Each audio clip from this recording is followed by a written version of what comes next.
మాకు చూపెట్టండి అన్న. స్టేటస్లు పెట్టారు స్టూడెంట్స్ కొంతమంది. పెడతారా ఇట్లా? రేవంత్ రెడ్డి గురించి అడ్డమైన కూలీల దగ్గరకు వస్తారు. మీరు అడ్డమైన కూలీలా?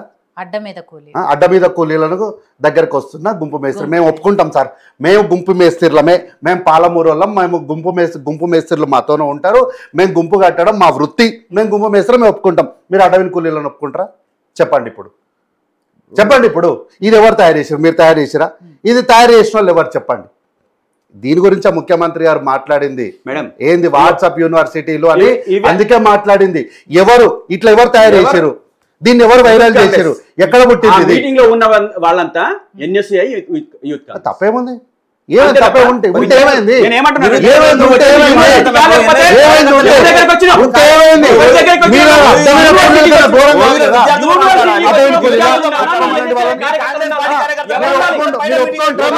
అడ్డమైన కూలీలు మీరు ఒప్పుకుంటారా? ఒప్పుకుంటారా మీరు? అడ్డ మీద కూలీలు మీరు ఒప్పుకుంటారా? అడ్డ మీద కూలీల కోసం వస్తున్న గుంపు మేస్త్రి అని పెట్టారు. మీరు అడ్డ మీద కూలీలా ఒప్పుకుంటారా? మేము అడ్డమైన కూలీలను ఒప్పుకోమనంటే ఇక చర్చలేదు, ఏం లేదు, నిలేసి వెళ్ళిపోతాం. మేము అడ్డమైన కూలీలను మేము ఒప్పుకుంటాం. మేము గుంపు మేస్త్రిలమే, మా బావ గుంపు మేస్త్రే, మా నాయన గుంపు మేస్త్రే.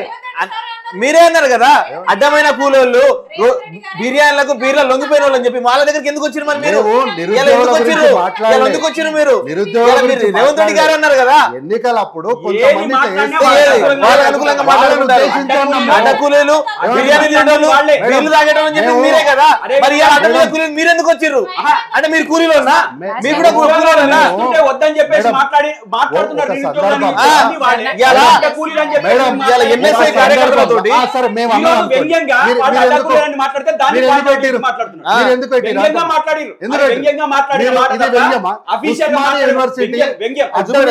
దగ్గరికి వస్తున్నా గుంపు మేస్త్రి అన్నారు. ఒప్పుకోండి అంటున్నా. వినండి, నిరుద్యోగులు అడ్డ మీద కూలీలు వినిపించండి. నిరుద్యోగులు అడ్డ మీద కూలీలను వినిపించండి. అదే దాంట్లో మిడిల్ లో ఉంటుంది. విద్యార్థులు ఎందుకు రాహుల్ గాంధీ రాకని వ్యతిరేకిస్తున్నారు అనుకుంటున్నారు? ఏం లేదు, చిల్లర ఖర్చులకు తెచ్చుకొని ఉంటారు. కేటీఆర్ పిలిచి ఖర్చులకు ఇచ్చి ఉంటాడు. ఆ పక్కనే తార్నాకల్లో ఉన్న పార్లలో ఇంత బీర్ తాగి ఉంటారు. బీర్ తాగి బిర్యానీ తిన్న తర్వాత అది అడిగే వరకు ఆడుకొచ్చి కాంగ్రెస్ కు వ్యతిరేకంగా మాట్లాడి ఉంటారు. వాళ్ళది ఏముంటది? అడ్డ మీద కూలోళ్ళు లాంటి వాళ్ళు, వాళ్ళకంటూ సిద్ధాంతం గాని ముందే ఏమన్నాడు?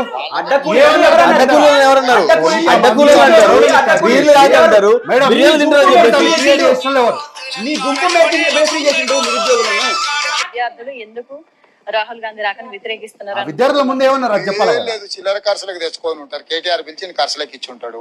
ఆ పక్కనే తార్నాకల్లో ఉన్న పార్లలో ఇంత బీర్ తాగి ఉంటారు. బీర్ తాగి బిర్యానీ తిన్న తర్వాత అది అడిగే వరకు ఆడుకొచ్చి కాంగ్రెస్ ఆ ముందున్న ఎవరు ఇది క్రియేట్ చేసిన క్రియేటర్ ఎవడో వాడు ఆ ముందున్న పదాన్ని తీసేసిండు. ఎందుకు మేడం ఇది అందరు ఎందుకు? నేనే ఒకసారి ఉండి ప్రభుత్వానికి చిత్తశుద్ధి లేదు అని, గత ప్రభుత్వానికి చిత్తశుద్ధి లేదని నేను అన్నా ఇదే వేదిక పైన, వేరే దగ్గర.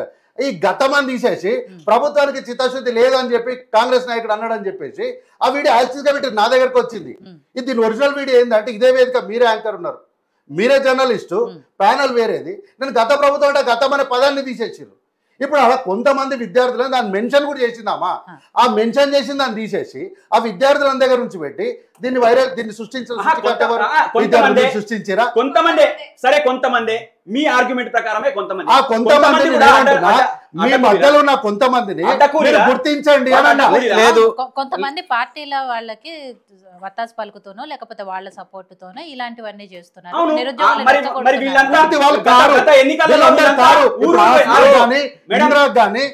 పార్టీలతో సంబంధం లేదు పాపం, వీళ్ళు నిజంగా కొట్లాడారు. కానీ వీళ్ళు మధ్యలో ఉన్నోళ్ళు కదా, ప్రతి మారుమూల తండాల్లో గూడాలో కాంగ్రెస్ పార్టీ అసలు ఇవాళ సభ పెట్టారు. ఆ సభలో ఎవరు ఎన్ఎస్ఐ కార్యకర్తలు, కాంగ్రెస్ పార్టీ వాళ్ళు చూడు. అందుకే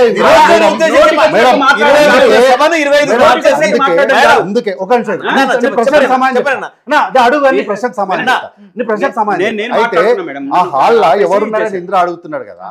ఇవన్నీ చూసిన ముఖ్యమంత్రి గారు వీటన్నిటిని అబ్జర్వ్ చేసే ఇక వచ్చినా కొబ్బరికాయ కొట్టినా నేను ఏదో మాట్లాడినా వెళ్ళిపోయినా అని చెప్పలే. దిట్ స్టిల్ పెండింగ్. ఆయన వచ్చిన పని పూర్తి కాలే. ఇంకా పెండింగ్ ఎప్పటిదాకా పెట్టారు? డిసెంబర్ దాకా పెట్టారు. అంటే అప్పటి ఎన్ని నెలలు మేడం? డిసెంబర్ నెలలో madam, December September, October, November, December ఎన్ని నెలలు అయిపోయింది? ఇది అయిపోయింది మేడం. సెప్టెంబర్, అక్టోబర్, నవంబర్ 3 నెలలు ఉంది. అంటే ఈ 3 నెలల్లో ముఖ్యమంత్రిగా ఆయన చాలా పని చేయొచ్చు. చాలా పని చేయడానికి ఆయన పని తీసుకొని పోయి ఉట్టిగా చేతులు దులుపుకొని పోలే. ఆయన పోతూ పోతూ నేను మళ్ళా వస్తా అని చెప్పి వచ్చినప్పుడు ఏమేం చేస్తానో చెప్పి దానికి చేయాల్సిన పని మొత్తాన్ని చెప్పి వచ్చినప్పుడు అక్కడికక్కడ జీవోలు ఇస్తా అని చెప్తున్నారు. మరి ఇప్పుడు మీరేమో కమిటీలు కోర్టులకు వెళ్లకుండా టెక్నికల్ ఇష్యూస్ రాకుండా అడ్డుపట్టడానికి దీని మీద చాలా చేస్తున్నారు. మరి అప్పటికప్పుడు జీవోలు ఎట్లా ఇస్తారు? అప్పుడు ఇవన్నీ క్లియర్ అయితే ఇవ్వచ్చు కదా మేడం. ఇప్పుడు ఇవన్నీ ఇచ్చిన తర్వాత ఎలాంటి అడ్డంకులు లేకుండా సాఫీగా కొత్త సంవత్సరంలో వీళ్ళు మంచి హ్యాపీగా కాగితాలు పట్టుకొని పోతే మేము కూడా సంతోషమే కదా. నోటిఫికేషన్ కోర్టు ఎఫ్ఐఆర్ కాపీలు తీసుకోవాలి. ఇప్పుడు ఒకటి మేడం, ఇప్పుడు కోర్టుకు అమ్మాయిలు పోవద్దని ఏం లేదు, ఏడనుందా రాజ్యాంగంలో అట్లేం లేదు. కాబట్టి మీరు ప్రతి విషయానికి అంటే సంబంధం లేకుండా ఉమెన్ కార్డు వాడద్దు. ఉమెన్ కార్డు వాడాల్సిన దగ్గరనే వాడాలి. Women card, SC card, ST card, BC card ఎక్కడ వాడాలి అక్కడనే వాడాలి, అన్ని చోట్ల వాడద్దు. రేవంత్ రెడ్డి మొత్తం సామాజిక వర్గం మీద నడిచింది. ఇవాళ దళిత నేతల మీద, ఇవాళ వీసీలు అయ్యారు.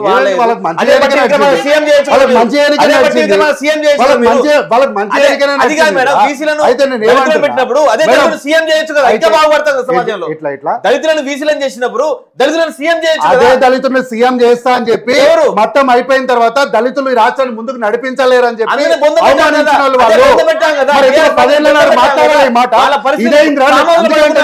మీరు మీ ఉద్యోగాల గురించి మాట్లాడకుండా రాజకీయాలు సంబంధం లేకుండా మాట్లాడతాం అంటున్నా. ఇక్కడ రాజకీయాలు మీరు మాట్లాడుతున్నారు. పోలీసులు ఎఫ్ఐఆర్ నమోదు చేశారు. సరే చేశారు, అంతవరకు ఓకే. కానీ ఆమెను బీఆర్ఎస్వి సంబంధించిన స్టూడెంట్ అని చెప్పేసి ఎట్లా మెన్షన్ చేస్తారు? ఇప్పుడు నేను అందుకే అన్నా మేడం, రాజకీయాలు వాళ్ళకి మీరు అంటగలుగుతారా? వాళ్ళ రాజకీయాలు నేను అందుకే చెప్తున్నాను. నేను ఈ చర్చ అంటే నిరుద్యోగుల చర్చ ఉంది అన్న మొదటి రోజు నుంచి కూడా నేను చెప్పే ప్రధానమైన పాయింట్ ఒకటే, మీరు మంచోళ్ళే, మీరు నిజాయితీగానే కొట్లాడుతున్నారు, కానీ మీ మధ్యలో కొన్ని తోడేళ్ళు ఉన్నాయి, వాటిని మీరు గుర్తించండి. మీరు నిజాయితీగా చేస్తున్నటువంటి వాటికి వాళ్ళు వచ్చి మిమ్మల్ని ఏమంటారు, వాళ్ళు కరెక్ట్ సమయానికి వాళ్ళు ఎస్కేప్ అయిపోతున్నారు, మీరు దొరికిపోతున్నారు.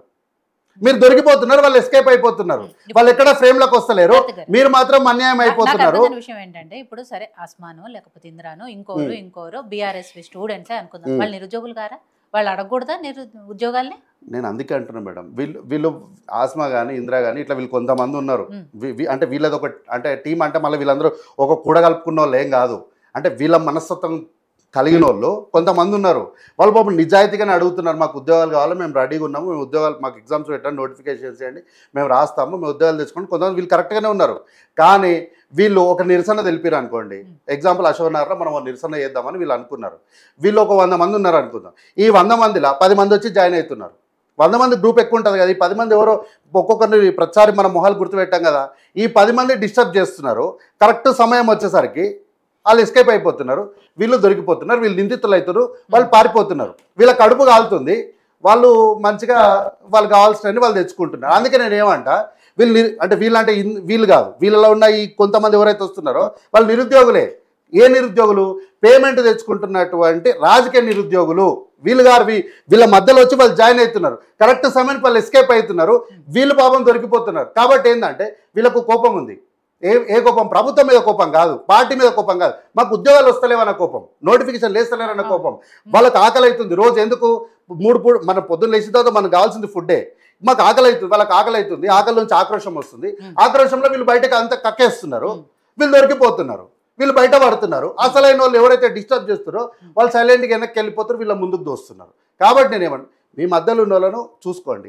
ఈరోజు మీరు ఇన్నాళ్ళు మీరు అడుగుతున్నారు కదా, ఈ చర్చలు నేనే దాదాపు 5-6 సార్లు నేను వచ్చి కూర్చున్నాను. నేనైతే ఎప్పుడు మిమ్మల్ని ముఖ్యమంత్రి గారిని కల్పిస్తాను, నేనైతే నా నోటి నుంచి ఎప్పుడు చెప్పలేదు, కానీ నేనే మీకేం చెప్పినా మీకు మంచి జరుగుతుందని చెప్పిన. ఈరోజు ఫైనల్గా నేను చెప్తున్నా మేడం, ఇది నా మాటగా చెప్తున్నా. ముఖ్యమంత్రి గారు ఈరోజు వచ్చి మాట్లాడిపోయారు కదా, 3 నెలలు టైం అడిగారు కదా, ఈ 3 నెలల్లో మీరు ఆర్డర్ కాపీలు తీసుకొని ఇంటికి పోతే ఇదే ఆస్మా థ్యాంక్ యూ సీఎం గారు అని చెప్పదా? సరే ఓకే, నేను కొట్లాడినా, నేను పోరాడి తెచ్చుకున్నప్పటికీ కూడా నేను సాధించిన ఈ ప్రభుత్వం నాకు ఉద్యోగం ఇచ్చింది అని ఈమె సంతోషపడదా? ఈమెను ఏడిపిస్తే మాకు వచ్చిన లాభం ఏముంది చెప్పండి? ఇప్పుడు ఆస్మా సంతోషంగా ఆనంద బాష్పాలతో ముందుకు పోయింది అనుకో, మాకు లాభమే కదా, మాకు సంతోషమే కదా. కోదండరామ్ గురించి నోటిఫికేషన్ ఆయన ఎమ్మెల్సీ దాని గురించి చెప్పారు, 15 రోజుల్లో ఆయన ఉద్యోగం ఆయన అంత క్లారిటీ చెప్పినప్పుడు మా గురించి కూడా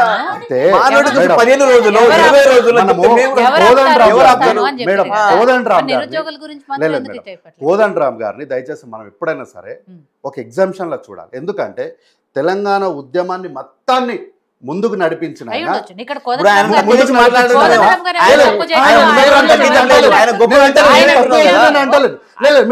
నేను అంటలేదు. ఆయన విషయంలో మీరు 15 రోజులు హామీ ఇచ్చిన మీరు అదే ఆపుతారో చూస్తాను అని ఛాలెంజ్ చేసిన వాళ్ళు నిరుద్యోగుల విషయంలో ఎందుకు మాట్లాడలేకపోతున్నారు? నిరుద్యోగుల విషయంలోనే క్లారిటీ ఇవ్వలేకపోతున్నారు. నిరుద్యోగుల విషయంలోనే నేను మళ్ళా 3 నెలల్లో వస్తా, వచ్చినప్పుడు మీకు కావాల్సిన జీవోలు మీకు కావాల్సినవన్నీ ఇచ్చిపోతా అని అదే చెప్పారు. అయితే ఈయనకు 15 రోజులు టైం ఈయనకు 15 రోజులలో టైంలో ఈజీగా అయిపోతుంది, మీకు కొంత టైం పడుతుంది. ఎందుకంటే దాని విషయాలన్నీ క్రోడీకరించుకొని మీకు శాశ్వతంగా మంచి చేయాలి. ఎందుకంటే మీ విషయం ఆల్రెడీ కోదండరామ్ గారి విషయంలో ఏమైంది, క్యాన్సిల్ చేయించారు, కోర్టుకు పోయారు, అక్కడ పోయారు, ఇక్కడ పోయారు, అన్నీ చేసారు. అయితే దానివల్ల ఏంటంటే ఆయన టెన్యూర్ ఎక్కువ ఉంది, మీది కొంచెం ఇప్పుడు ఏంటంటే ముందుకెళ్ళే పరిస్థితి ఉంది. కాబట్టి కొంత ఒక రోజు లేట్ అయిందేమో, ఒక్కరోజు ఓపిక పట్టండి అయిపోతుంది. ఎందుకంటే ఇగో ఇది నేనేం చెప్తలేను, ఇది కల్వకుంట్ల చంద్రశేఖర్ రావు కోర్టుకు చెప్పిన మాట. On behalf of Chandrashekar Rao contended that during separation moment the call was given by Telangana joint action committee. Telangana joint action committee అంటే దానికి ఆర్డర్స్ ఇచ్చిన వాళ్ళు ఎవరు ఆ రోజు? కోదండరామ్ గారు. కాబట్టి ఏంటంటే కోదండరామ్ గారిని మనం ఎగ్జామ్షన్లో చూడాలి. ఎందుకంటే ఉద్యమం చేసిన వాళ్ళేమో బయట 10 ఏళ్ళు బయట ఉన్నారు, ఉద్యమంలో వచ్చి పోలీసు వాళ్ళ తల్లిని తిట్టిన వాళ్ళేమో 10 ఏళ్ళు మంత్రివర్గంలో స్థానాలు సంపాదించారు. కాబట్టి కోదండరామ్ గారికి 15 రోజుల్లో చెప్పారంటే ఆయనకు ఉద్యోగం ఇచ్చినాక ఓసారి ఊడగొట్టారు, ఎమ్మెల్సీని ఊడగొట్టారు, మళ్ళీ ఇస్తే మళ్ళీ కోర్టుకోయి ఊడగొట్టారు. ఇట్లా జరిగిన కొన్ని పరిణామాలు. కాబట్టి ఆయనకు 15 రోజులను కానీ 15 రోజులు రాకపోవచ్చు, వారికి 2 నెలలు టైం పట్టవచ్చు, ఎందుకంటే కోర్టు వ్యవహారం కాబట్టి. కానీ మీది ఇంకా తొందరగా ఆయన కన్నా ముందు మీకే రావచ్చేమో కదా. ఈ రోజు జరిగిన పరిణామాలు మీకు మంచిది. సీఎం రేవంత్ రెడ్డి గారు ఈ 3 నెలల్లో తర్వాత కలుస్తామంటారు మమ్మల్ని, కానీ అప్పుడు ఎవరెవరు ఎట్లా కలుస్తారో ఒక సభ పెడతారు కాబట్టి మా సమస్యలు చెప్పుకునే అవకాశం అందరికి రాకపోవచ్చు. కొంతమంది నిరుద్యోగులు తీసుకెళ్తే వాళ్ళు ఇప్పటికైనా సరే చెప్తాం, ఇప్పటికైనా సరే మా జీవోలు ఏంది, మా సమస్యలు ఏంది, ఇప్పటికైనా మేము చెప్తాం. అప్పుడు మీరు అన్నట్టు ఆర్ట్స్ కాలేజ్ ముందు బహిరంగ సభ పెట్టి ఇదంతా నోటిఫికేషన్స్ గురించి ఒక క్లారిటీ ఇస్తే మీకే మంచి పేరు ఉంటుంది. అవునమ్మా. అయితే మేడం రేవంత్ రెడ్డి గారు ఏదో జస్ట్ వాళ్ళు ఏదో చెప్పారు కాబట్టి విని గుడ్డిగా ముందుకు పోయే రకం కాదు. ఆయన 3 నెలలు టైం అడిగితే 3 నెలల్లో హోంవర్క్ చాలా గ్రౌండ్ వర్క్ జరుగుతుంది. ఎవరు నిజంగా ఉన్నటువంటి నేను ఏదో చెప్తున్నా మేడం, ఇలా ముసుకేసుకున్న వాళ్ళు ఉన్నారు కదా, ఈ 3 నెలలు ఈ ముసుగు దొంగలు అందరూ బయటకు వస్తారు, ముసుగు దొంగలు అందరూ బయటకు వస్తారు. నిజాయితీ పరులైనటువంటి ఉద్యోగం కోసం పోరాడుతున్న వాళ్ళే, వాళ్ళు కూడా ఉద్యోగం కోసం పోరాడుతాడు కనిపిస్తారు ఇంద్రా. కానీ కాదు, నీకేమనిపిస్తుంది అంటే నువ్వు సానుభూతితోనే మాట్లాడుతావు, వాళ్ళు కూడా మా వాళ్ళు